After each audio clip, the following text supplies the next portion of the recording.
Come on, this is Short Pants Free Radio. Gamers, get your ears on because we're blowing the speakers out.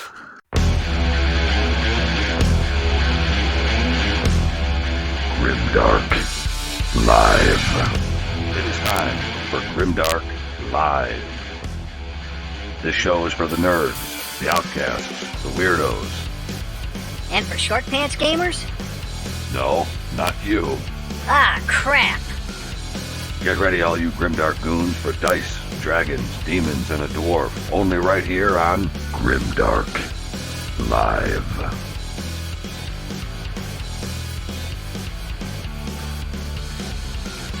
Let's hit the fucking road! Hey, welcome to Grimdark Live, your weekly webcast for all things Dice, Dragons, Demons, and a Dwarf from the Warhammer worlds. I'm your host, Patrick, and as always, my co-host, Gary. What do you hear? What do you say, bud? It's Tyranid time. It is Nid. Bugs! We got bugs in the house, man. Yeah, In that's going to the be... end, everybody knows it, how this story ends. The only thing left is Tyranid. It's just a matter of time. That's it, So man. all this other stuff is just procrastination on what it's actually going to happen. So. Yeah, you know what? You can't hide from the bugs, man. You can't do it, dude. So, but hey, go ahead. See, he's jumping out of his seat, folks, man. He's got ants in his pants, bugs all over the place. I want to say something. And all your Imperial players out there like, yeah, we do Exterminatus and win. When you destroy the planet, you don't win either. That's at best a tie. Yeah, wasn't that like mid-'80s nuclear plan thing? That didn't, yeah, I get it. Didn't work out for Starship Troopers. It won't work out in 40K either. Negative. No, you're absolutely right about that. But hey, folks, hello, and thanks for being here with us on another Grimdark Live show. And if you like our show, please don't forget to give us a like or subscribe if you haven't already done so. But hey, Gary, I know that you wanted to get into the Nids right off the bat. I mean, that's kind of your army. I get it. That's one of your many armies that you play and really pride yourself on. But I want to kind of throw this out there. Did you happen to see Mini Wargaming's battle report? You know, the Imperial Knights versus Space Wolves. 'Cause I'm only saying this because I know Space Wolves is your other army. It just came out on Monday? Did you happen to see that one? I haven't seen that yet, but I already fear what's coming. What are you talking about? I can't even have a conversation with you anymore before you getting all touchy like that. Here, let me just... Anytime somebody gets that defensive, you know you're right. Wait a minute. Hold on a minute. Now, calm down. I know you're thinking about bugs, but here it is. So here it is. Currently, I know that you play Space Wolves, and I myself here, I play Imperial Knights. Well, kind of. So hold on a minute now before you get all crazy here. So this battle report that was on Mini Wargaming. I suggest everybody out there watching this right now, please go over to miniwargaming.com and watch this battle report. It's really it's almost an artistic display of how the game should be played. But it went 4 battle rounds, and you want to know you want to know who won, Gary? Did I mention that to you? Did I mention that? Who won? You haven't mentioned it yet. You did ask a question, which isn't mentioning who won. That's preloading for me to say Tyranids, and then you go into some crazy night rant about how it only went 4 rounds. You are so close. Let me tell you something. But here's the thing. And Gary, I want to say this on our friendship because we are friends. I want to say this right now. We're not here tonight to talk about the bare ass wolf spanking that the Knights gave those space poodles. Nope, we're not here to talk about that. I'm just going to allude to the fact that maybe you should go and watch that lovely artistic display of Knights versus wolves, space wolves. Were you piloting the Knights? I'm gonna guess no. I think that's a detail that's better left out of this conversation, Gary. I think the over-under on what happened is really the important piece. Fair point. Selective reporting. Understood. That's it. But all right, you dice chucking, glue sniffing gamer goons, here we go. Tonight we're going to be talking bugs, man. Tyranids, Nids. What else do you call them, Gary? You got Tyranids, Nids. What else? Bugs. What's the other name for them? I call them the end, because in the end, that's all it is. Nobody knows where they come from or what they're doing. I do call them bugs as they go through it, but they are the apex predators of 40K. Yes. That's what their lore has always been. And like one gene stealer is terrifying. Anytime you hear about Nids, it's never like, oh, that's no big deal. No, it's like, well, I guess we're just going to have to move because this is no longer a good place for us to stay. Yeah, where there's one, there's a bazillion more. But in all seriousness, to kind of bring the conversation down here a little bit and warm it up, you are a Nids player, and folks, I want to say something about Gary. He was a damn good Tyranids player. I didn't hear that from him. I heard that from a lot of other people that have gamed with him, against him. You know, you had a reputation out there, a very positive one as far as being the NIDS player. So I want to ask you this: sitting right now, 9th edition, here we are. How are Tyranids looking so far in 9th edition? I mean, warm us up. Let's not give away the goods yet, but warm us up on that one. Right. Well, they have a lot of play with different abilities, and it also goes to the general to go through them. But right now, they're kind of up against it. They have one of the oldest books. The rules don't really favor them too well to go through it, but they do have some lists that are very, very good that just kind of road stomp some of the meta lists that are out there. And other than the recent ones with AdMech that just came out. So they won some GTs. Whenever I say they, you also have to look at the player, because I think that's something that we need to talk about on the show at some time, right, or make one the staple about it being a social contract. I get so tired of hearing, well, Tyranids won this GT. No, John Lennon won a GT, and he's one of the best players in the world. So people will then fall into that trap of, well, I'll just make that list and go win. That's not how that works. Right. It's one of the statements that you have said is, when you open that big, beautiful box and you get that fresh smell that comes out of it, of all the new plastic and the books that's in it, and then you dig around and realize, hey, this didn't come with a gamer. Yes. You know? Yeah. So I have to play this the right way, and that's the challenge. And Tyranids are great if that's what you're going to play with, because you will need to dedicate your time to figuring out everything they do and what the best builds are. And there are a lot of builds that are varied. And don't ever go with the people going, hey, those things are terrible, don't use them. Don't do that. Play with them, use them, proxy them, do whatever you got to do a bunch of times, and maybe find a niche for them.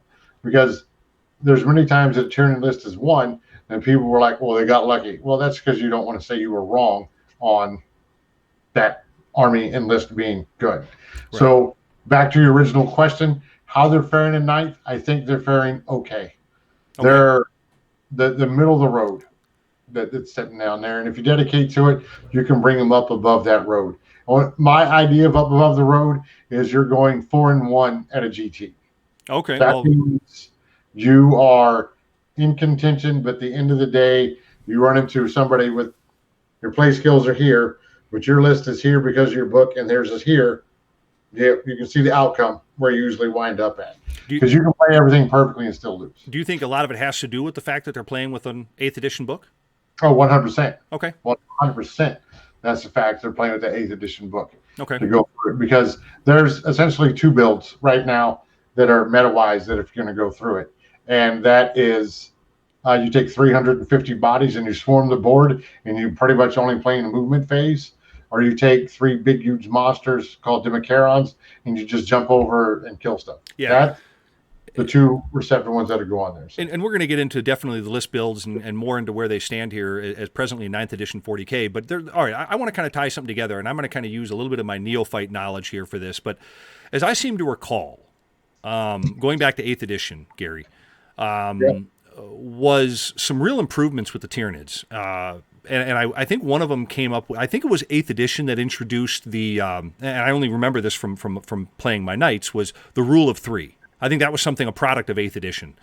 Well, and I think that update nerfed Flyrants and the lists. Well, I don't think I've heard people say, and again, folks, I am not a Tyranids player, but you as a Tyranids player, Gary, can maybe answer this. I've heard people say that that's really what hurt the Tyranids at that point and returned them, and they never really returned, I should say, to that top tier competitive circle. They didn't. Is there any truth to that? No, that's 100% true. What you're referring to is there used to not be a rule of 3. So you could take 7 flying hive tyrants. So I took 7 flying hive tyrants, 3 Molochs, and some other stuff to LVO and finished 26th. I lost to a better player. They was using, you ready? 7 Flyrants and 4 Molochs. So it was pretty much carbon copy of the list, but he had made his own tweaks to it, and he wound up winning. I will say this: he won Adepticon, and I'm the only person that he didn't get a max score against. So, I'll go with that. But in fairness, to go through it, here's another thing that's important whenever you're talking about stuff like that. Tyranids weren't overpowered. The rules weren't good. When you let me take 7 of those, all right, that That was the issue. It wasn't the Tyranid book was being overpowered. And when you do that, folks, you're not going to get better at the game. When you play with a list that is just that good and that overpowered, it does not make you a better general. Matter of fact, you probably lose some skill level going through and doing that, because you can look across the board and go, well, unless this guy is the Albert Einstein of Blood Angels, this game's over. Okay. Yeah, you know what? I really like the way you put that. I do. I think that was a classy way to put it. But more to come on the Tyranids here, folks. You're going to hang around for that, because we're definitely going to be getting into the meat and potatoes of this army, and really where we think they stand currently in 9th edition, and if they're even improvable and playable. But for now, Gary, what do you think, man? Are you staying true? Are you sniffing glue? What do we got? I am 100% staying true. I just built some Space Wolf stuff. I've got a minimum of 6 games coming up this weekend. Oh, yeah. Chaos Storm. Shout out to Mr. Chris Duncan running an event out there. There's an invitational on Friday that I'm going to, and then there's 5 rounds between Saturday and Sunday that I'm going to, and then coming back with the old Space Wolves. And it's not Tyranids, and I'll get to that and the reason why. It's not always about, actually I'll do it right now real quick. It's not always about the faction that you love if it's not the play style that you love. Okay. So, I've never actually heard that before, but I like that. I'm going to steal that from you. Why not? You stole everything else from me. See. I barely have a shirt. Folks, I'll tell the truth if I got to lie to do it. But no, here's my thing. I'm definitely staying true. I'm really working on. I've got my 13 Armiger list that's happening. I'm priming them, painting them. I'm working on decals. I really don't like decals. I want to say that openly right now. And if anybody likes to share their lamenting hatred for decals with me, I'm all ears, man, because I really don't like those things. And I got a really cool scheme. I'm not going to give it up yet, because I really want to get them out on the table and take some pictures, maybe even a battle report when I break it open. But the scheme that I'm painting them all in, I think is going to be pretty cool. So I'm loving it. I really am loving, and it's easy to really love 40K when you've got a training wheels army like Knights. But I'm a product of that, man. I love big stompy robots. I'm invigorated with this army, and it's baby Knights, but that's the way you got to play them now. I mean, right, Gary? I mean, that's really the only for longevity purposes. If I want to compete, I think that's the only way I can really play them. I agree, and we're friends, right? Sure. Currently. At least we are today. I don't know about tomorrow. So I don't know how it's going to be in 2 minutes after this next statement. If you're playing with Knights currently, they don't have a book. Right. They are one of the hardest ones to win with. Right. Before that, though, I do want to preface that they will just completely annihilate some armies. But then there's some armies that they just cannot do enough to do anything, and it turns into a effort and futility of trying to win stuff when you can't keep people off of objectives, and they're taking out 2 Knights a turn, maybe 3 if they have hot dice, and by the time turn 4 comes around, they're still sitting on 3 or 4 objectives, and you got 3 Knights. Like, oh, okay, but that's something, if you realize as a Knight player that's going to happen, not could, that's going to happen, then you understand that. But then, like any good general, I say that loosely because 40K player, any good gamer will try and adjust to do their best to fix that. Right. So. Yep. Yeah, and you know what? And I like the way you put that. But yeah, that's my thing, man. I am really loving this this time in my hobby. I'm really enjoying the Knights. I honestly, I think I like the baby Knights, the Helverns, the Armigers, the Moraxes, a heck of a lot more than the big Knights right now. Maybe that's you just get me. to play more. I do, and I love it. But all right, my turn's over. Yeah, exactly. All right, I'm gonna go get a sandwich. All right, so good stuff, man. We got stuff coming up in the news, Gary. I think you're gonna like what we got coming up in the news. I think you're gonna like it. All right, here we go. I'm very disappointed so far. 6 Squared Studios. 6 Squared Studios. I'll say it again. 6 Squared Studios. 6 Squared Studios are the real terrain nerds you all need to be getting your terrain from.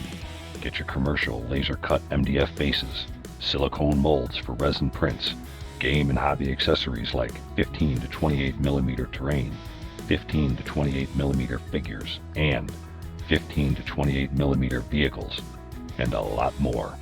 Get your nerd on with 6 Squared Studios. Check them out at 6squaredstudios.ca. Again, That's sixsquaredstudios.ca. 6 Squared Studios. Hey gang, today's news is brought to you by 6 Squared Studios.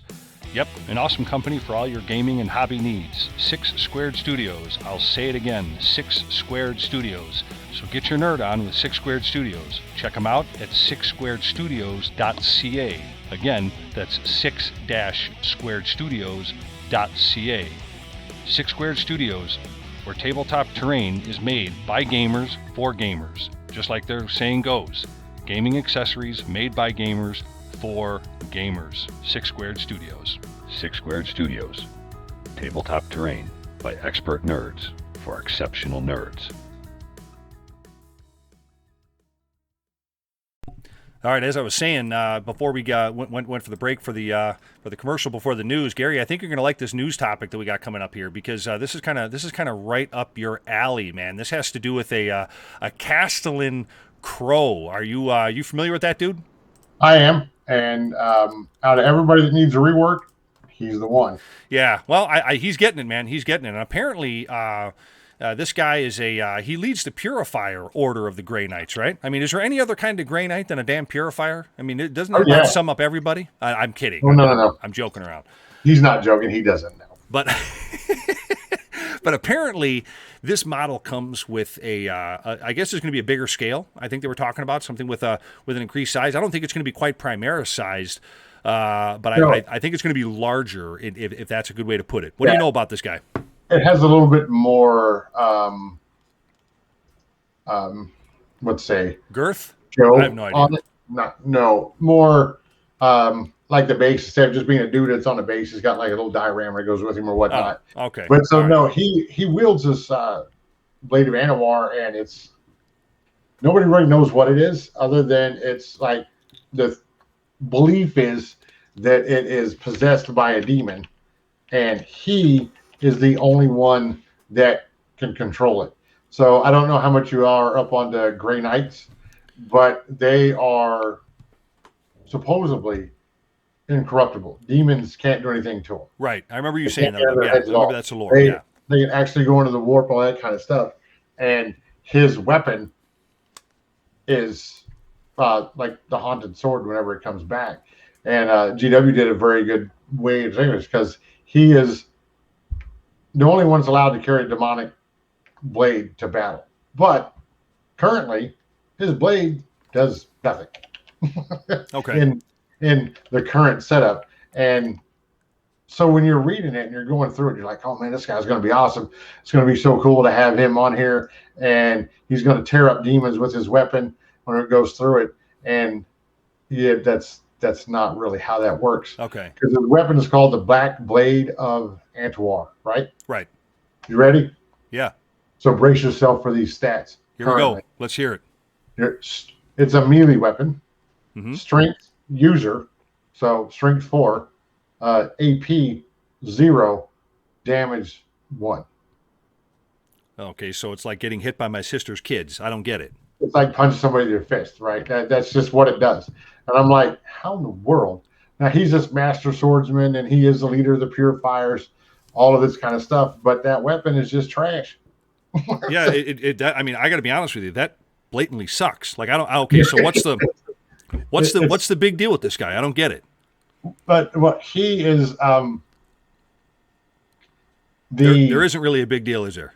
Well, no, there is, but he is, like I said, the leader of the Purifiers, and he is so strong that he can actually wield a demon weapon and control it. It still talks to him and all those other kind of things. It's like kind of like D&D, whenever you have the weapons that are intelligent and can speak to you, and sure, you can hear the weapon while you're holding it. It's like that, and supposedly he is the only one that can wield it because he can deal with how it's coming through. You know, it's funny. I don't mean to kind of take a left turn at Albuquerque, as we always say here on the show, but, you know, when I think of Grey Knights, I always think of Grey Knights as the more civilized and mannerful close cousin to the Black Templars. Now, I know that they all kind of have their little quirks as far as Space Marines, you know, but right, it always seems to me when you talk about incorruptible and, you know, as far as, hating the Xenos and the Psychers and all that kind of stuff and the demons, especially Chaos. I mean, obviously, I think Grey Knights are probably a step above, in my opinion, Black Templars.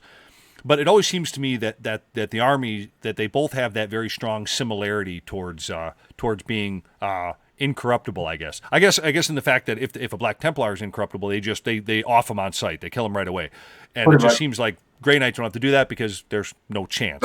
They're actually not right. They don't have to hide the evidence. Right. So I just think it's interesting that they would put a character out like this, and I'm not really kind of following. Like, okay, so he's got this wet noodle for a sword. I get it. Right. And nobody really knows what it does, and it's got some kind of and obviously this demon is like one of the Jerry's kids, because I don't get it. I'm lost completely on why the hype of this guy. I mean, maybe Right. but he was all over the board, so that's why I put him on the news. But the reason why it's the hype now is because maybe their sword this time actually will do something. Well, I sure hope So so. now it's like, being rebuilt. Because, I mean, it's straight from the fandom. It's a demon sword ancient beyond imagining. The blade first came to the attention of the Grey Knights during the later years of the 37th millennium, during the mad days of a word I can't pronounce, Akusade. So it's a curse that was placed dedicated to savages, heretical god, all of this power granted to the wielder, control, blah, blah, blah, and it does nothing. A Astartes chainsword is better than this thing. Yeah, and look, folks. Well, that's it. That was the big part of the 40K news. I'm almost sorry about that. I don't know where to The go. model is fantastic. So Captain Wet Noodle is going to be your new Grey Knight guy. But you know what? I mean, we'll have to see what it really does. Maybe it's not fair to knock him like that. I think the model's beautiful. I think the model's beautiful, and I think of the sculpt. I prefer the one without the helmet. I like I don't know why. I just that kind of struck me as something I think. Aesthetically, and if you have to paint that thing, then you put the helmet on. Well, see, we all know how I paint. I gave up that ghost a long time ago. But that's not the point of the show tonight, man. We're talking NIDS, Nope. and folks, we're going to be right back to talk bugs.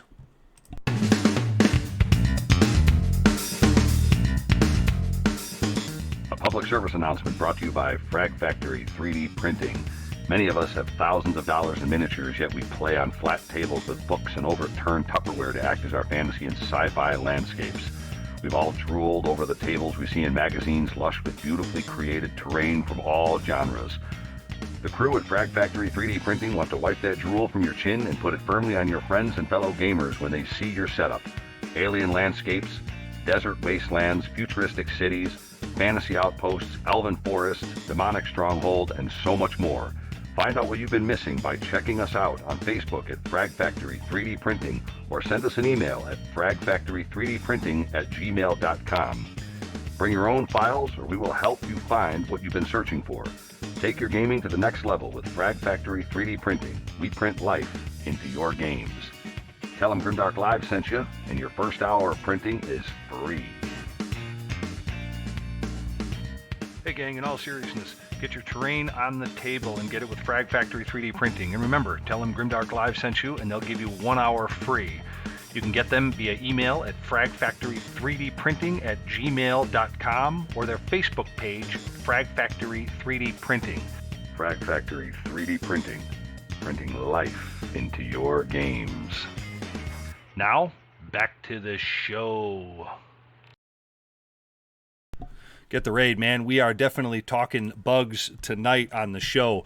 And so here it is, our topic tonight. We're going to be getting into Tyranids here, folks, and where they stand in 9th edition and the whole meta, and get some opinions from a guy that's a bug professional. And he kind of bugs me to boot too. So I mean, it kind of fits.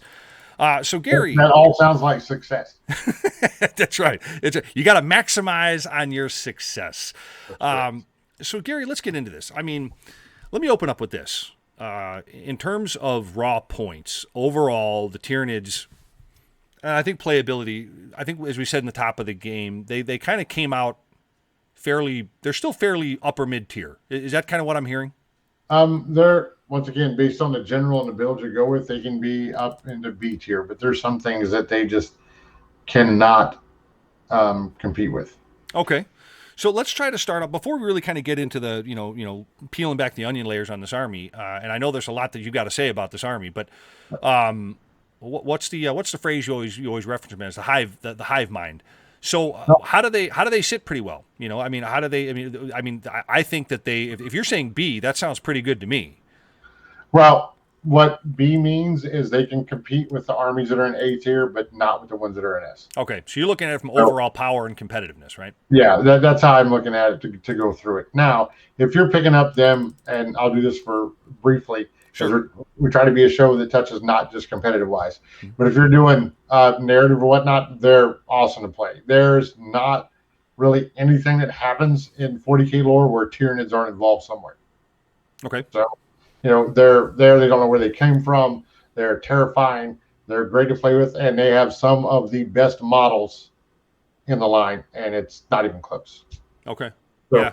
that said, but for a competitive side of things, there's plenty of lists that you can take to go in and do well with, and they're setting in, I'd say, middle B tier, ran by a really good general, bottom A. Interesting. And might be a little bit biased to go through it, but there's some things that if you don't deal with them, or you have a bad round or a bad turn, they can just take the game over. The two biggest styles to play with is what's called Gaunt Carpet. There's a cat in Australia, Eric Lathoris. I don't think he's ever lost a game with this style of list. It's basically 250 plus Termagants. What a Termagant is your basic Joe troop. Right. Where he's got one wound and nothing else special, but there's 30 of them. And if they're by a HQ or synapse creature, they're fearless, which means they don't take morale checks. Yeah, and I made a note of that because when we get talking about here in a little bit, I got a couple of questions on that. So that's coming back around. So the basis off of that one, in 40K, you have to be able to play the mission, which is hold objectives. Then you have secondaries, and a lot of the secondaries are based off of board control. So you take secondaries that your opponent can't control. Like what I mean by your opponent can't control is you can take a secondary that says, hey, if I kill more of your stuff, I get points. Your opponent goes, well, I'm just going to hide my stuff and it won't get any points. So now you take it out of your opponent's control, like engage on all fronts is the table is split up into 4 quarters. If you have something in 3 quarters, you get 2 points at the end of your turn.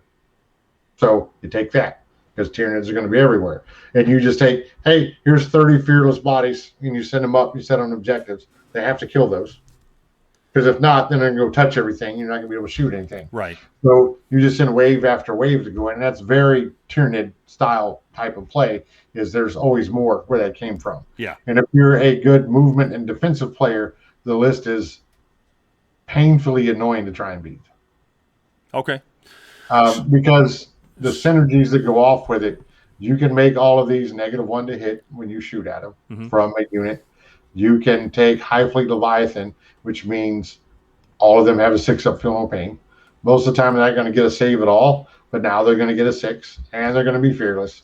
So if you do the math, if there's 30, and you need to kill all 30, and they didn't get a save, you would need to do 30 wounds. But now if they get a save, so what do you got? 6, 12, 18? You're going to have to kill it over by 6. Yeah, which highly unlikely that's going to happen. And that's the carpet list that you're talking about. Right. But I want to throw a couple. Okay, go ahead. Right. I'll hold my question. The second one is there's a Forge World unit called a Demicharon. Sure. Which is just this big, huge monster. And the advantage to him is he has a 12-inch move and he ignores terrain and models. So he can just jump right over stuff. Right. He charges, he can do the same thing. Tyranids have an ability with a High Fleet Kraken that when you advance or run, you typically roll a d6 and you pick one. Right. Well, with Kraken, you roll 3d6 and pick one. So you're getting a 5 or a 6-inch move each time.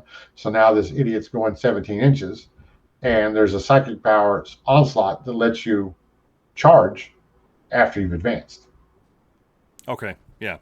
And so essentially, without going into all the nuts and bolts of the list, you can get to where you can double the advance of one. It already moves 12. If you roll a 5, it's going to go 22 inches. If you get the power onslaught off, it can now charge. And if you play 40K at all, you're typically 24 inches apart. That means he's 2 inches from your deployment zone, turn 1. Yeah. So Yeah. here's my question I want to throw out here before I lose. And Sure. we're talking about the like a fly heavy Kraken list, and if I were to combine that with say objectives and secondaries and all my little notes here as I'm listening to you talk here, Yep. I just want to throw this back into 9th edition because this is where I have to try to rationalize this army. Okay, so. How have the, and I'm going to go back to your terrain here. So how have the 9th edition major changes to things like movement, things like terrain, coherency, monsters, what's the other one, the blast, and others, how they've treated NIDS? Because here's where I want to go with this. I think the army that I'm hearing from what you're saying in a lot of things is that it's going to be, that this army is going to be disrupted in a lot of ways. A lot of core army functions I think are going to be impacted by this. And I would think that if a player played, say, like you always talked about, a hyper aggressive, fly heavy Kraken list, they're probably going to go back to the drawing board. And do you think that's a big problem that you're seeing here with the Tyranids? Are people just not playing them because they don't want to go back to the drawing board essentially? Well, there's not a lot of drawing board to go to. That's the issue. They are what they are currently. All right. It's like, oh, we can try this. You can go through. Right. There's some cool stuff that you can do. But at the end of the day, when you go to look at how they're going to perform and you just take the other list and put it next to them, you can, if you're a competitive player, not a competitive player, let me retract that. If you play 40K a lot and you actually do comparisons, you realize that, hey, these 18 warriors are really good. Because I can ignore AP neg 1 and 2, right? So I get my 4-up save against those. But if you go against Space Wolves and they use one command point, they put one unit into Assault Doctor with Lightning Claws, that entire warrior unit's gone to 5 dudes. Sure. And now your OPSEC's gone, your troops gone, your front line to protect everything else is gone. It just doesn't work that way. That's why you have the 300 gone. So you go, okay, you killed 30. I don't care. Here's 30 more. And you just keep going. And eventually, turn 4 shows up, and your opponent's like, oh, man, I didn't get anything because you controlled the objectives throughout of it. But to answer your question, terrain helped Tyranids quite a bit for the Carpet Gaunt list. Okay. It didn't help them at all with the Democarian list because the rules for 40K for terrain is the big one is obscuring. So if you have a ruin area terrain that's 5 inches or taller, it has the obscuring rule, which means if I'm standing behind it and I'm not touching it, you cannot shoot me. Sure. And that's one thing I want to bring up to you because that's real quick. But a Demicaron has 18 wounds.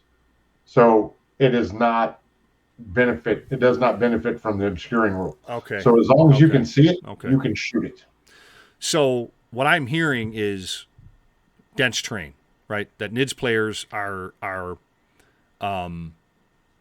they're preferring dense terrain. I mean, you got a lot of models on the table. You've got these goofy shaped, hunchback, spiky monsters.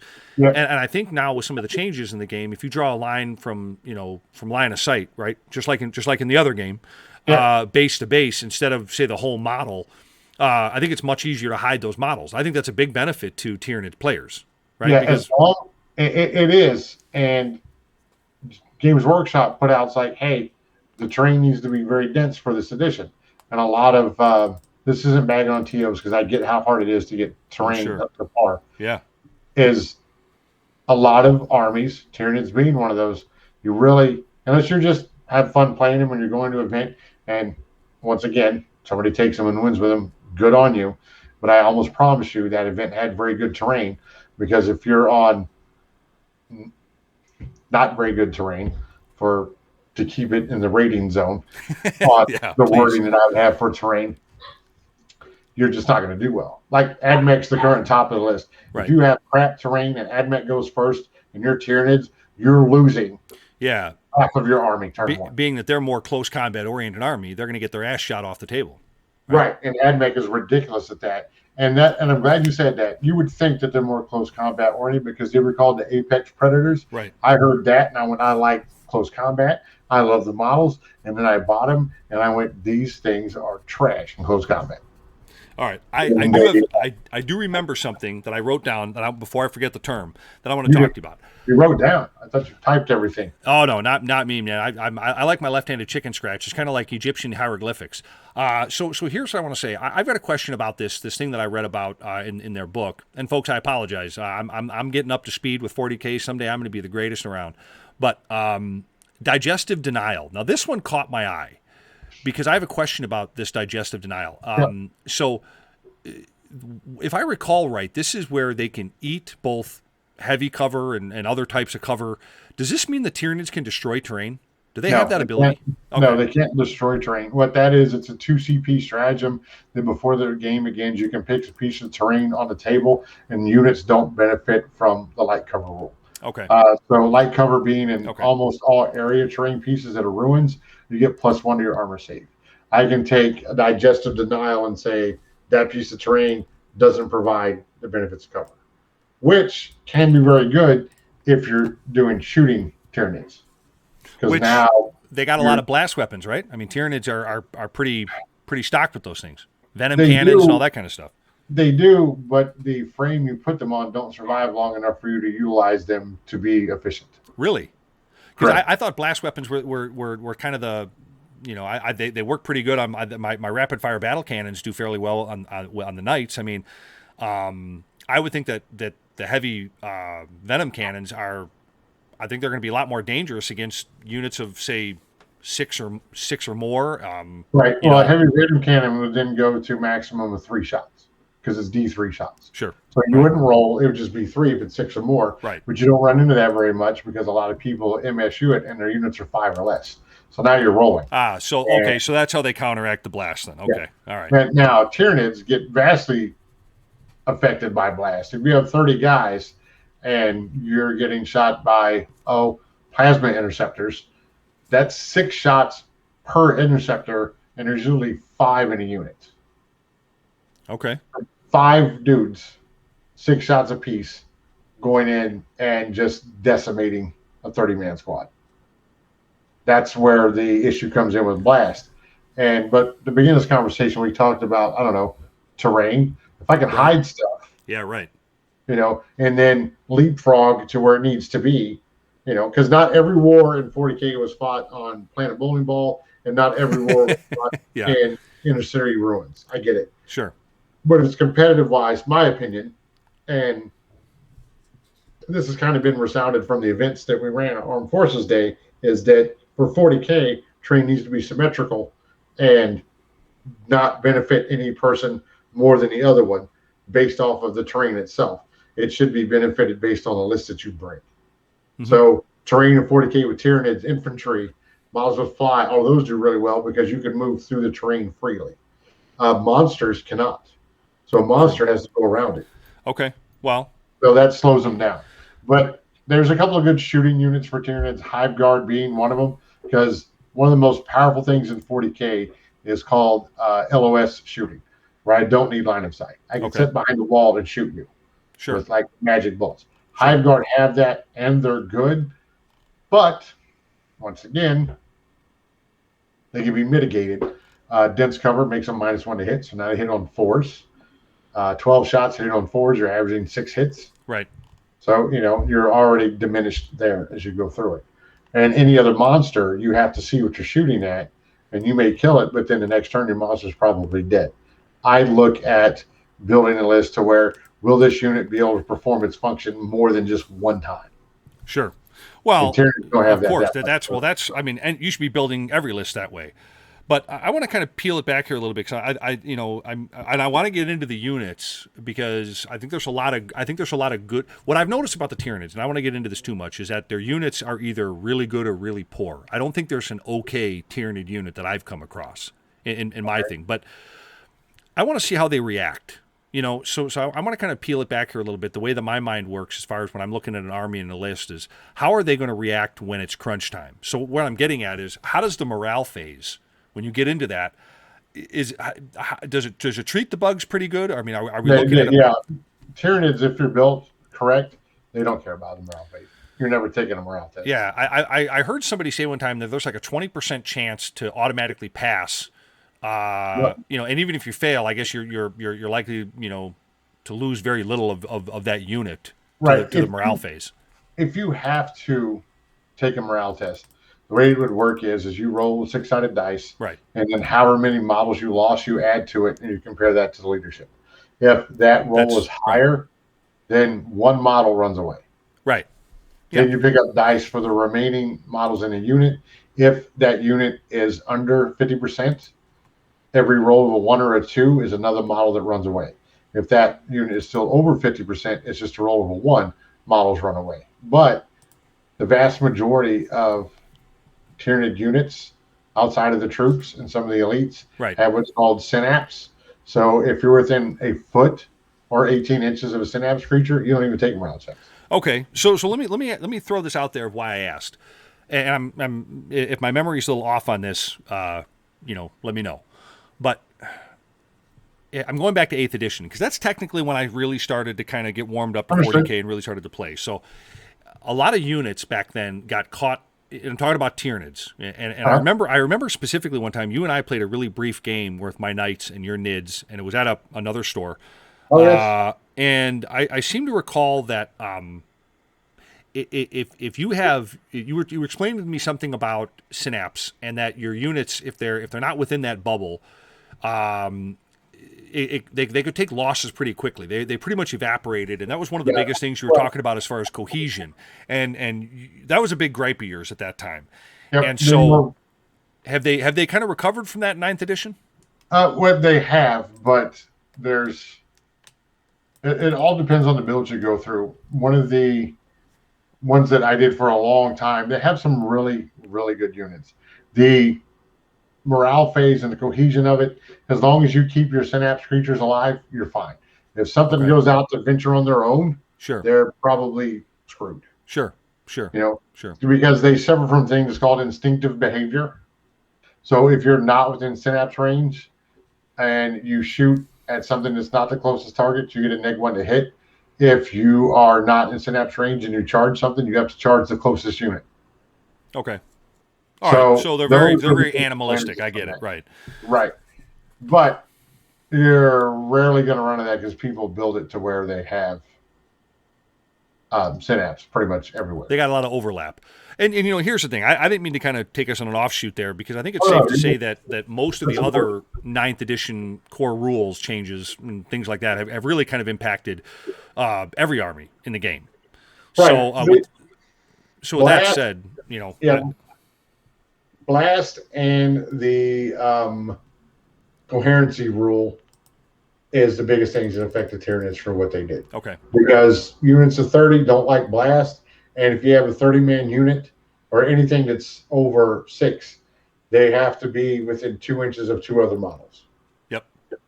Yeah. So if you have 30, you can't just wagon wheel out all over the board and control everything. You're not going to daisy chain all over Hell's Half Acre. Right. Which is good. Which is the right call. 100%. Right. I agree with that one. And we're seeing that coming into the younger brother game too. That's definitely coming into it. But you know what I want to do? I want to set us up when we come back from the break here because I want to set us up to kind of talk about more of the units and kind of where when I peeled off and kind of ruined your flow there in the middle of the conversation earlier. But I want to say this. I want to warm us up with this before we head off to the break. Is that right off the bat, I'm going to say this right now. This army has, as I said, kind of in the beginning, it's got some great tabletop strengths, and that's what I was saying before. These Tyranid units seem to be either good or poor. I've never seen an okay one. You know, to me, this army has excellent board control options. You know, if you're going to run like you were saying, 180 Termagants at -1 to hit, you know, your opponent's not going to have a very good day. I think they have some. I believe they have some pretty powerful psyker and counter psyker abilities. I think that's going to be a benefit to them. Mm-hmm. And in my 5,000 foot view, I think characters and monsters having damage charts. I mean, I'm used to that. I think they're going to degrade over time, but I think that they're reliant enough to be able to withstand some of that. But we're going to get into some of those units and specific characters and hero, HQs and all that kind of stuff when we come back. Cool. Yep, good to go. All right, we'll be right back. Stick around.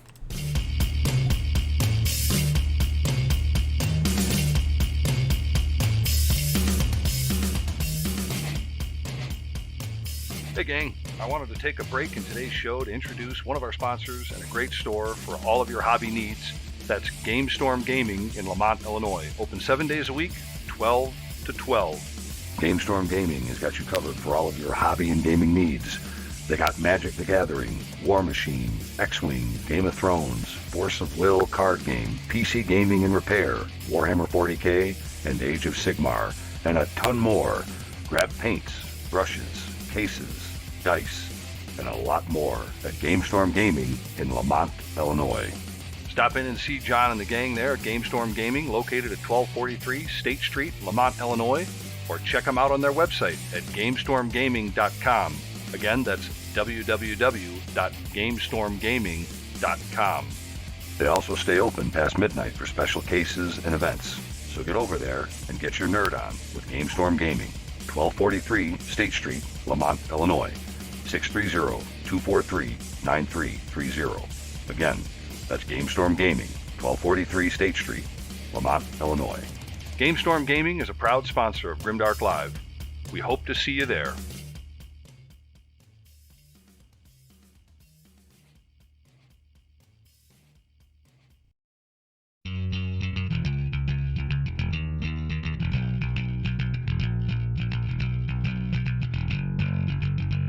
Hey, you Grimdark goons, thank you so much for joining us on the show. But hey, if you're new to the Grimdark Live experience, please don't forget to subscribe, follow, and like our show. This way you'll always know when it's time for Grimdark Live. And if you're a returning listener, thanks for being back. We love all you dice-chucking, glue-sniffing gamer goons. Also, please recommend us to your friends, as Grimdark Live is a great show to get your nerd on every week. And if you like some after-ear action, give our podcast a listen after the live show. The podcast is typically published a couple of days after the live show. The link to the podcast is in the show notes below. And if you're already listening to our podcast, you rock, man. And if that ain't enough for you, check out our website at www.grimdarklive.com. Again, that's grimdarklive.com. All right, now let's get back to the show.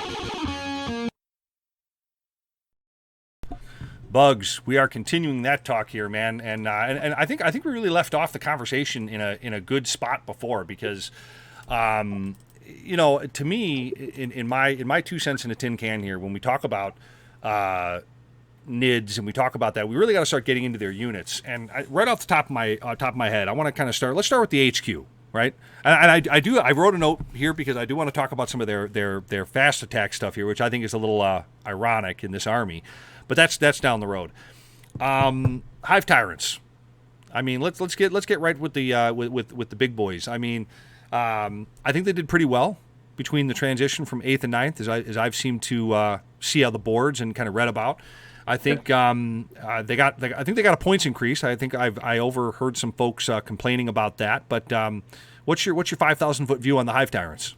Hive Tyrants are excellent HQs. One thing that makes them really good is, we mentioned Synapse earlier. What Synapse is the range of most Synapse creatures is 12 inches, and everything that's a Tyranid unit within 12 inches is fearless. They don't take morale checks. Right. Well, Hive Tyrant's range is 18.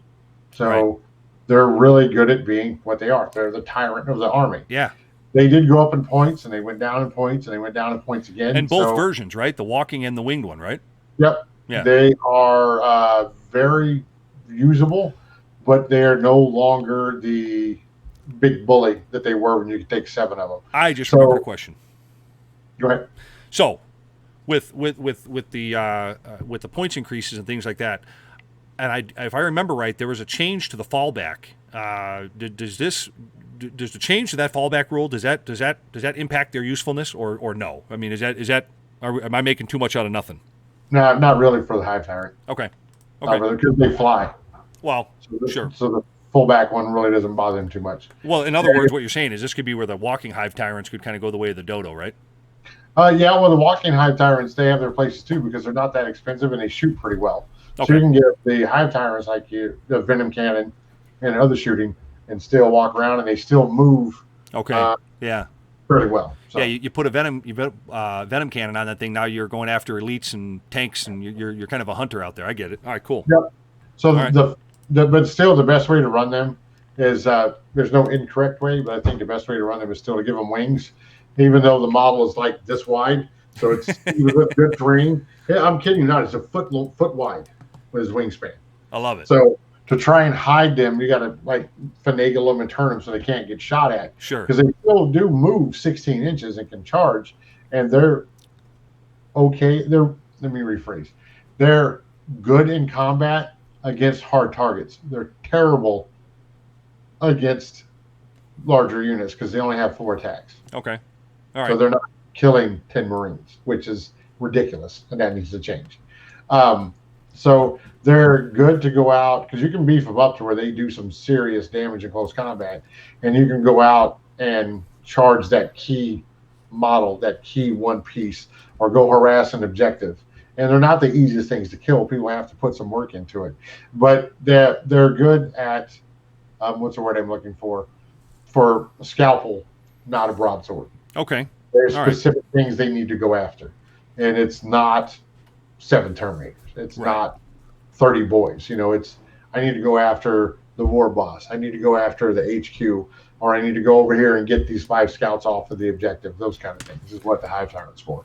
So it's still a quality unit, and you'll see them pop up in competitive lists. So sticking with the HQ, I mean, we got the Swarm Lord, right? We've got the Brood Lord, we got the Tyrant Prime, or the Tyranid Prime. I'm sorry, and we've got the Neurothrope. Let's kind of, and we're gonna get to your favorite one here in a minute, man. I'm saving the best for last on that one, but let's. Out of the one that you brought up, the only ones worth mentioning that are good is the Swarm Lord. Okay. Okay. Reason being, he's basically a souped-up Hive Tyrant.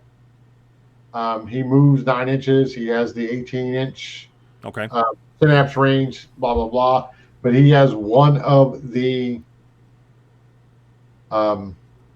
best abilities in the game, and that's called Hive Commander. So in the shooting phase, you can pick a friendly unit within 6 inches of him, and that unit can move again.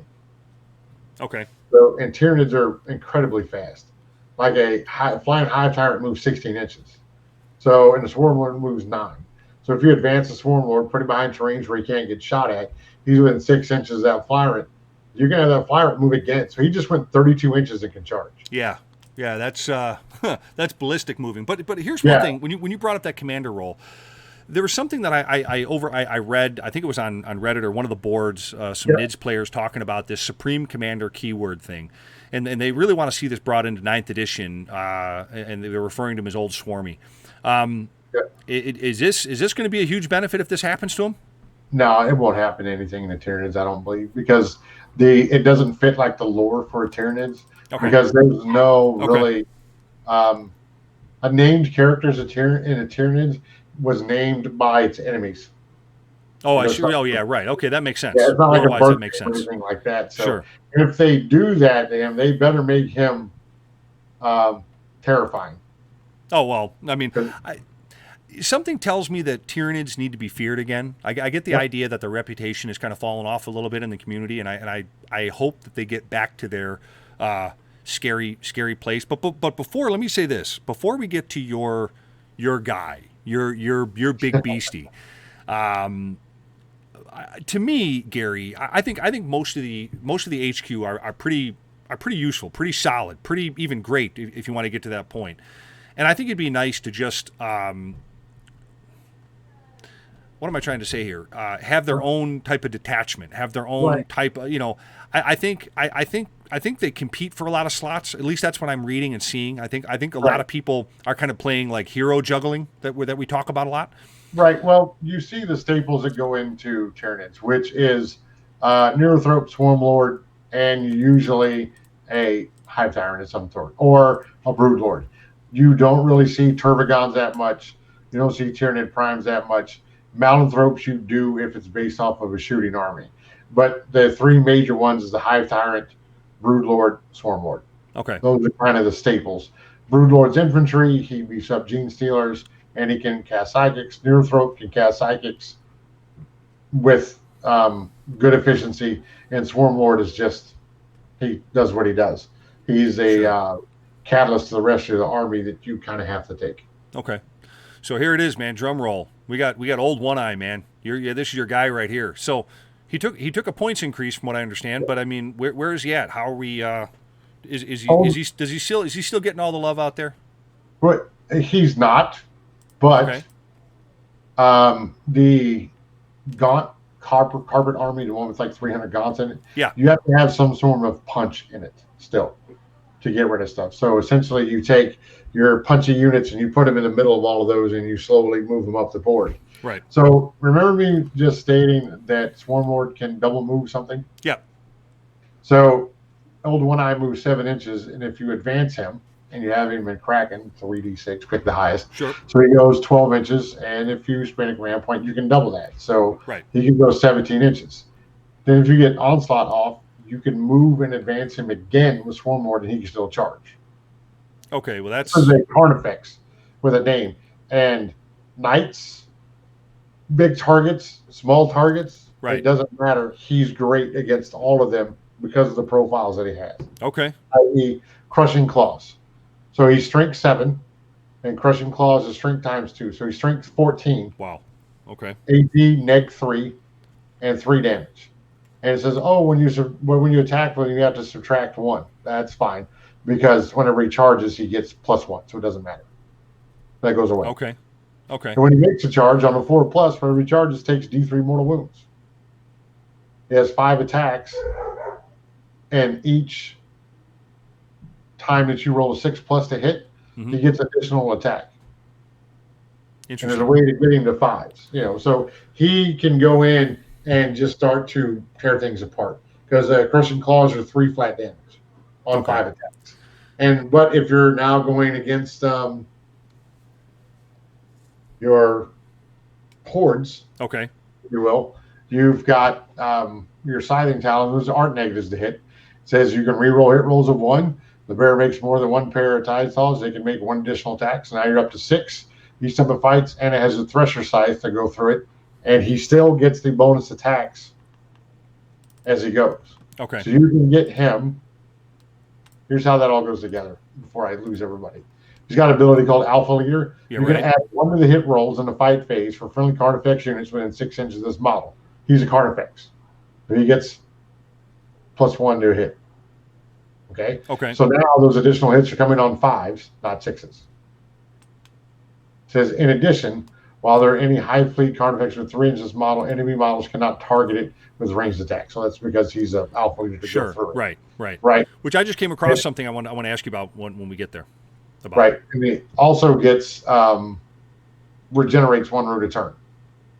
Berserk Rampage. Each time you make a hit roll of 6+ for old One Eye, blah, blah, blah, it makes 1 additional attack, the same weapon against a unit. Use these attacks, do not confer extra attacks, which is fine. So Sure. what all that means is you go inside the Talons, you have 6 attacks hitting on 2s, and you're going to re-roll 1s, and any 5s or 6s are additional hits. That's And the weapon profiles are all 3 damage, neg 3 AP, all of them. this guy's a rock star. I'm just gonna come out there and say that. There. Well, but okay, I want to touch on that because I knew that's where you were going to go with this. So I did a little research while you were talking, and there's this FAQ that came out on this guy, and it's going to give him basically like a lookout, sir, right? He has that. Yeah. So here's the thing that I guess I'm trying to boil down here. If you've got old One Eye that's within 3 inches of say any unit, Carnifex, right? Unit. Yeah. He's not really going to be possible to be targeted for any type of shooting attacks. So essentially, Correct. He's got that lookout, sir. So let me boil all the water out of the pot here. So what we're talking about here, effectively, with this dude is, if he's an alpha, right, an alpha leader, Yep. he can actually be in the front of the frickin' unit. No. And well, I mean, okay, so he can basically he can lead the pack from the front, right? Isn't that what I'm understanding from this? He can be in the front. The way that rule works is, in addition, if there are any high fleet Carnifex units, yes. So if there's a Carnifex unit within 3, correct, he can lead from the front. You can't shoot at it. Right. He is a character that's under 10 wounds.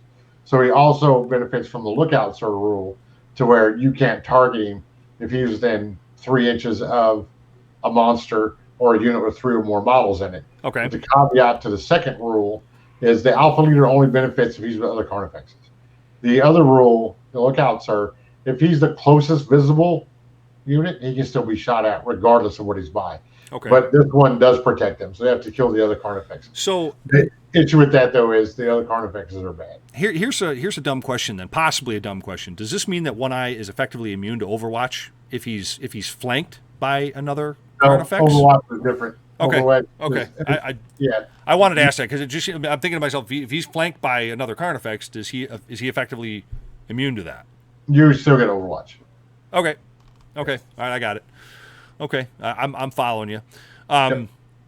So let's keep it rolling here because I think we're at a point where I'm starting to kind of really understand where Tyranids are as far as 9th edition. But when you talk about don't leave home without them type of units. First, I want to say this before we get into that. I want to take a little bit of break between that and this thing before I forget this. Fast attack with this army, because the army is very fast in itself. To have a fast attack army kind of seems a little it seems a little redundant to have a fast attack slot for basically an army as an army mechanic because of what because of what this army mechanic does as far as moving fast. I mean, what would be considered a fast attack unit in this army? Well, the only fast attack unit that's worth taking in this army is a Demikara. Okay. Because the other ones are just not good. Yeah. I mean, they used to be. What about gargoyles? Gargoyles? The only good thing about a gargoyle is the problem is you're going to have to take them in units of 10. Okay. You can use them for engage to get secondaries and things like that. They do die rather quickly. So if you can't hide them and somebody shoots them, you've now lost that ability. They can deep strike. They do perform their function of scoring points. They do not perform a function of killing anything. Okay. All right. So enough with that. I won't pin too much on the fast attack because I think that's one of the more lesser used build to methods for this army. But I want to round it back around to where we left off at the very beginning, and that's when you brought up the Hive Guard. So let's start in with the elites. Walk us down that a little bit, and when you talk about the don't leave home without them type of units. Right. This is why you don't see gargoyles, because elites have some very good choices that are inside of them. We'll start with the Hive Guard. Hive Guard are terrifying to the Space Wolves, the army that I play. Right. I don't want to see Hive Guard at all. Here's why. Okay. So they have a thing called an Impaler Cannon. Range is 36 inches. They don't need line of sight. Okay. So they can sit really? Okay. I just caught up to that. Right. They can sit behind a wall and shoot you. And if you take 6 of them. And it's a heavy 2 weapon, so you're going to get 12 shots, right? Okay. If you position it correctly and you're not having to shoot through dense terrain in 40K means you're -1 to hit whatever you're shooting at if you have to draw a line of sight through that terrain. So they hit on 3s. Right. If they didn't move, and you take High Fleet Chronos, which if you don't take them, I don't know why you're taking anything else. High Fleet Chronos says, if you don't move, you can re-roll ones to hit when you're shooting. So you just park these guys centrally located behind line of sight blocking terrain and just pump out 12 shots a turn, hitting on 3s, re-rolling 1s. At strength 8, neg 2 AP, D3 damage. And whatever you're shooting at does not receive the benefits of cover. Right. So if you're behind a wall and I shoot you, normally you get +1 to your save. You do not. Okay. So you're going to be on like a 4-up or a 5-up save, and it's D3 damage. And a lot of these Marines have 2 wounds. Right. So you can shoot through there. So if you take 2 units of these, that's 24 shots. And there's a stratagem that lets you shoot one of them again. So it's 36 shots a turn pumping out of those to get rid of annoying things that come get into your line. Sure. That's why Hive Guard are good. Now, the disadvantage. Okay. They're 45 points a model. Well, yeah. They did go up. A lot of people are complaining about that. And if they are in dense cover or they have anything that makes you -1 to hit, you're hitting on 4s, re-rolling 1s, which is significantly worse than 3s. Well, okay, let me touch on the Hive Guard as far as their points increases that I think a lot of people are complaining about. But isn't it because they have these default weapons that are now baked into their cost? So I think a lot of people are getting a little bent out of shape at the quote-unquote sticker shock. But I think they're that's kind of the route. I saw them do this with knights. They're kind of baking these things into the cost of the unit, and that's gonna bump the model up a little bit. Well, it's right? going to, but look, the board got smaller. This thing's got 36-inch range, so it might as well be 48. Okay. And if you're a good general and tactician, when you put your stuff on the board, you're going to be like, okay, there's dense terrain there, there's dense terrain over there, there's an objective right here that does not have dense terrain between it. Sure. I'm going to set up to where I can shoot at that objective. And this unit's goal is to keep that objective clear the entire game. Okay. All right. And then work with other things to go in there. I think the points cost is fine because of what they can do. Shooting that doesn't require line of sight is incredibly strong in 40K. Incredibly strong. And that's why they're at the way they are. So Hive Guard That's true. is, if you're a new player, you can't go wrong with Hive Guard when you put them in your list. Okay. I played a game. Aaron helped me draw up the list. I had 18 of them on the board. Dude, that's 18 Hive Guard on the board. Mm-hmm. So that's 36 shots plus a stratagem that gives you 12 more shots each turn. All right. 36-inch range. So they do work. So we've talked about the troop choices. We've talked about the elites. We talked about the HQ. We kind of laughed a little bit about fast attack. Right, there's one troop choice that we did miss that's kind of making a comeback. Oh, all right. Let us Gene have Stealers. Gene Stealers. Okay. All right. They're expensive, but now if you take them units of 5, Right. they move 8 inches, and that 8-inch thing is going to be a very important distance. All right. I guess my mind, I was thinking pure Tyranids on tonight's talk, but okay, yeah, Gene Stealers, right? No, Okay. Gene Stealers I'll were buy pure that. Tyranid. Okay. Okay. That's All right. one of their troops. Gotcha. You didn't hear them a lot because they were overpriced. They still are, but if you take a unit of 5, a lot of the secondaries in 40K have to be done by infantry. Okay. And they have to be done more than 6 inches away from something. So if you have a unit of 5 that moves 8 inches, you can get them in the correct spot and infantry so they can perform that action. Okay. They'll die in its turn, but 2 points is 2 points. Okay. You can just do that each turn, you're good. So you take 3 units of 5 and you go, I'm going to take engage on all fronts or scanners, whatever the case may be. They're an actual viable option. People make mistakes, take them at 20, go out and kill stuff, and then you die next turn because they don't fly. So like playing against your knights, you're like, okay, I'm going to let you kill this armiger, and then I'm going to kill your Gene Stealers the next turn. Sure. Yeah. Okay.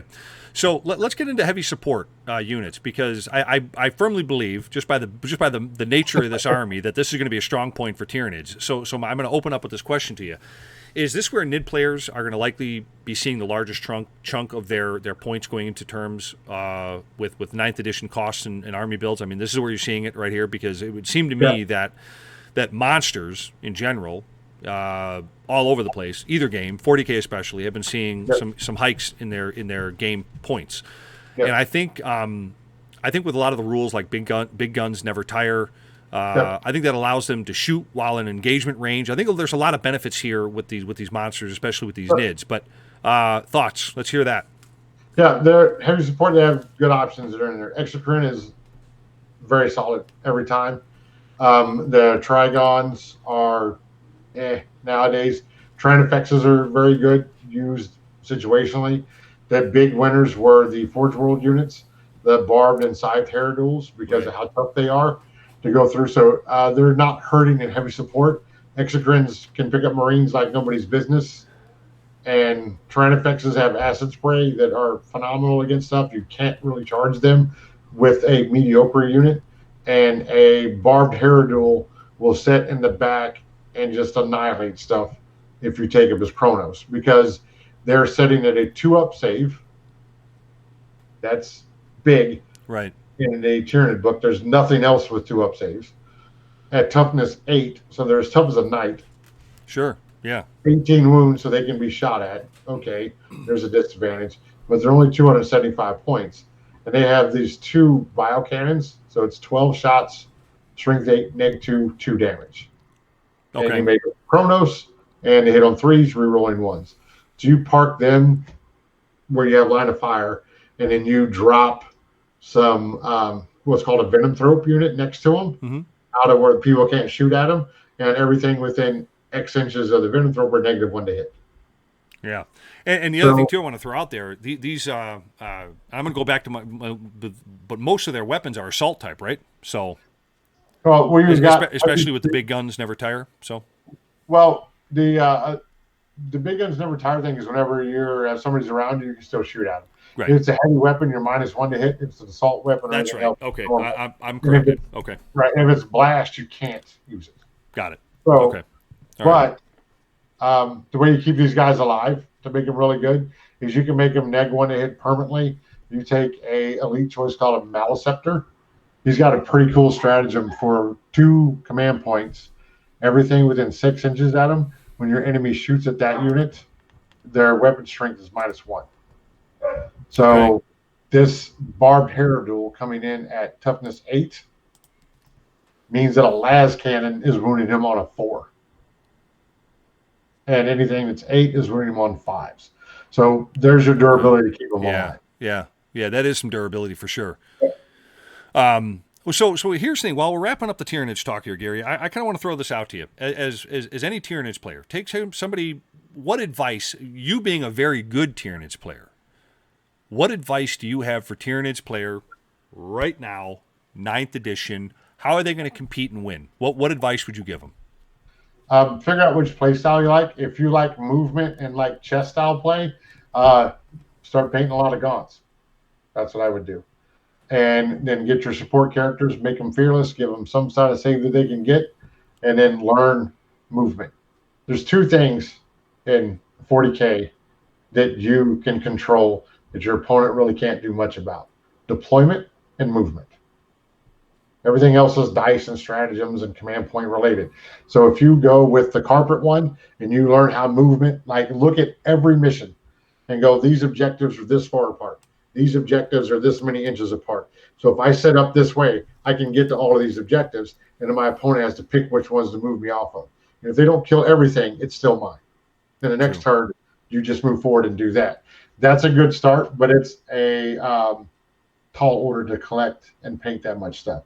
Yeah. So, but if your play style is more of the assault wise, find yourself some Demicarons, Flyrants that are equipped for close combat. Get you some Tyranid warriors that can set on objectives that are durable, and just ABC it. Just go. If you get, and the great thing about Tyranids, they don't even have to be near you. You're so fast. You can go charge something 30 inches away. So you can go that route. And the very last one, which is probably the best recommended if you're learning to compete, is get yourself a balanced one where you have some board control, you have some shooting, you have some close combat, and then you learn it as a whole. Yeah, it's funny. Folks, you're getting the advice from one of the best. I mean, the guy. I'm not saying that because he's a co-host here on Grimdark Live. I'm not saying that because he's a damn good friend of mine. I'm saying that because the guy's got a reputation. He's got street credit as far as NIDS. So listen to everything the guy said here tonight. And the biggest part is, I thought it was a great discussion, man. I learned a lot. I took a lot. I did leave one thing out, and I wouldn't be what you just said I was if I didn't mention this. Then mention it, man. I don't want to tarnish your reputation any more than I already do. Zone throws are a very good build either. They're very good build also. They're an elite. You put a Neurothrope around them, and you do, if you've got a larger unit and you do a smite, a typical smite does D3 mortal wounds. If you have more than 3 and your smite goes off, it does 2d3 mortal wounds, and the range is 24 inches, not 18. Okay. And they have a 3-up invulnerable save. For you AOSers, that's a ward save. Right.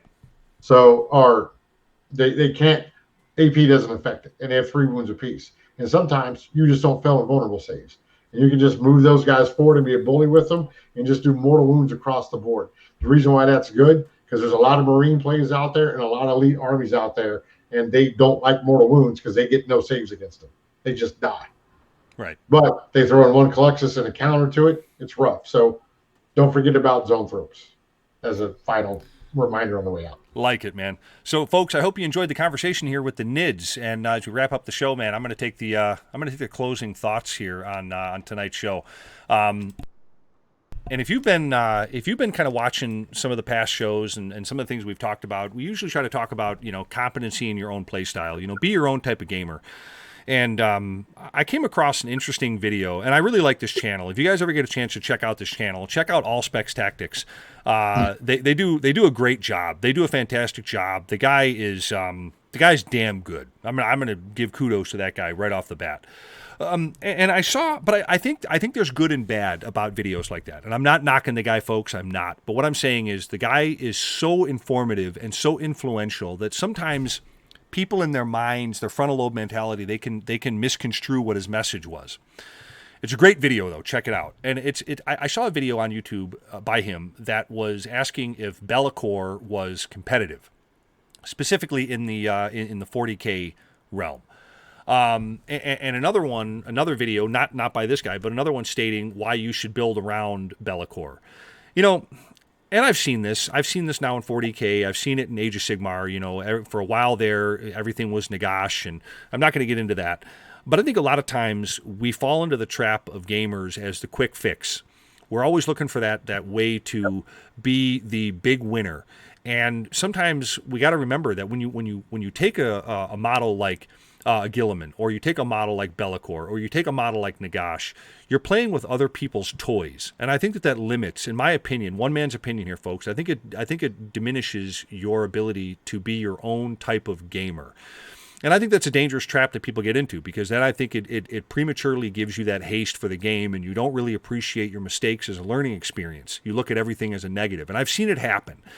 So, you know, get out there and first build that army, you know, play what you like, but then as you learn to play it, really build that army around yourself. And I'm not saying that named characters are a poor way to go. Folks, I'm not saying that at all. But what I am saying is, if you're gonna take advice from people like, say, you know, Gary tonight, we talked about, you know, Tyranids, or myself, if you want to talk about Ogre Moth tribes on the AOS side, or even Knights on the 40K side, whatever you want to talk about, that's one thing. But, you know, to ask if Be'lakor is competitive, here's what I would say. Can the general of that army make Be'lakor competitive, regardless of who the heck Be'lakor is? Because at the end of the day, folks, he's still a plastic dolly you got to push around on the table. Or I'm sorry, Gary, an action figure that you got to push around on the table. And at the end of the day, it's always the general more so than the army. The army is going to be forgiving.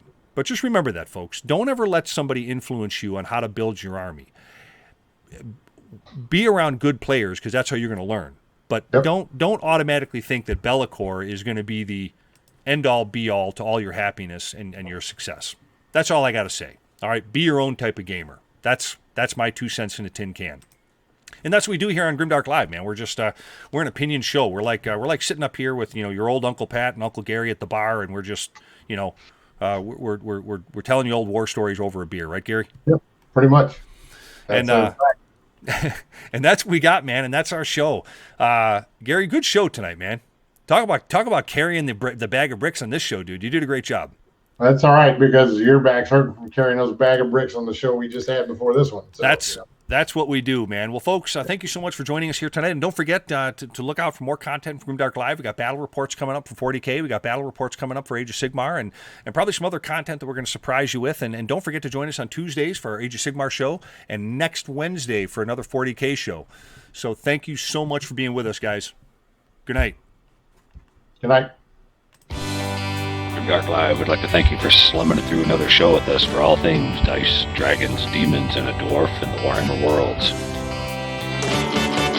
We'll be back again real soon, so until then, roll them dice, fun and fair, and don't be a frickin' short pants. You can get your Grimdark Live fix on our live show, or catch us on our Grimdark Live podcast.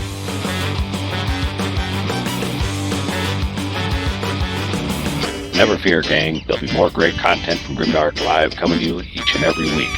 So stay tuned and stay grim, all you dice-chucking, glue-sniffing gamer goons.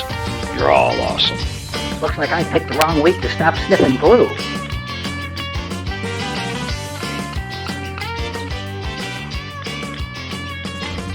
Remember to embrace the main message here on Grimdark Live, and that's a social contract we have between gamers and the commitment we have to each other in this community. We're only as good as our last game.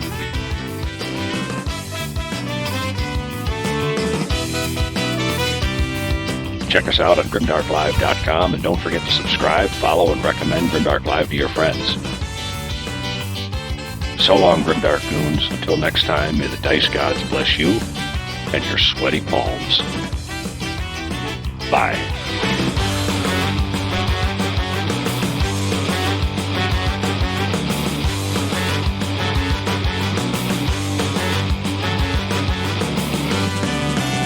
Hey, who you calling a short pants?